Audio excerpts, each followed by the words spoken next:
অমন যে ঘরের মধ্যে বন্দি আছে, তার সাথে দইওয়ালার যে কথোপকথন, সেই গল্পই আমরা এখানে নাট্যাংশের মাধ্যমে তুলে ধরেছি।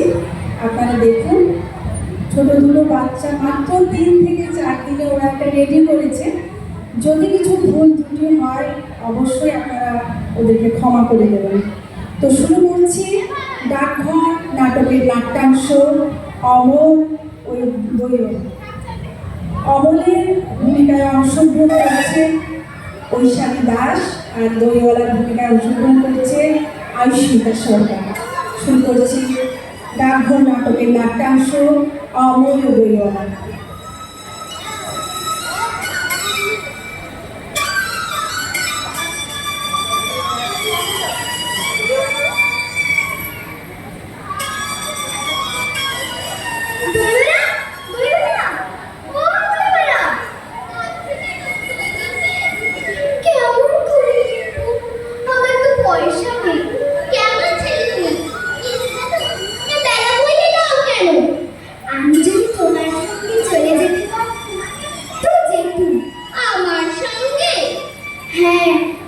কত দূর থেকে হাঁটতে হাঁটতে চলে যাচ্ছ, শুনে আমার মন কেমন করছে।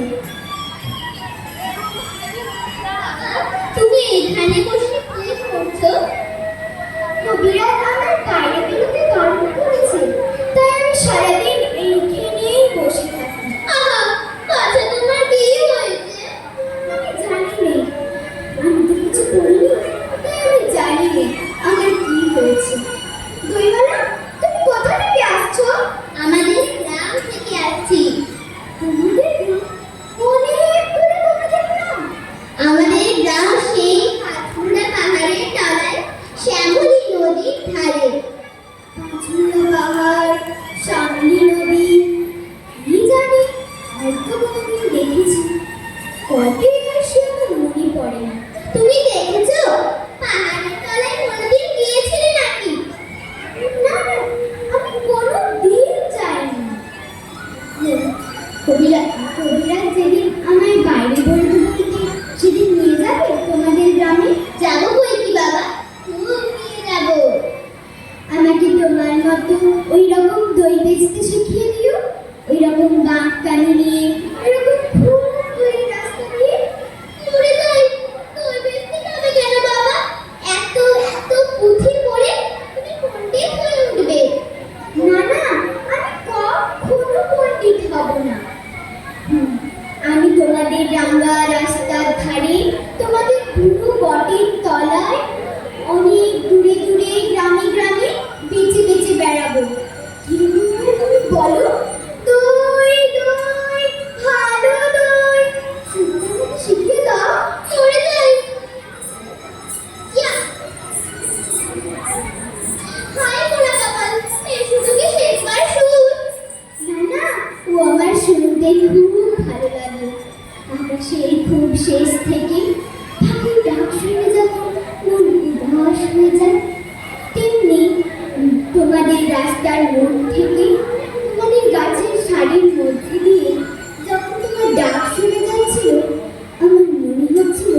যাই হোক, ভালো করেছে।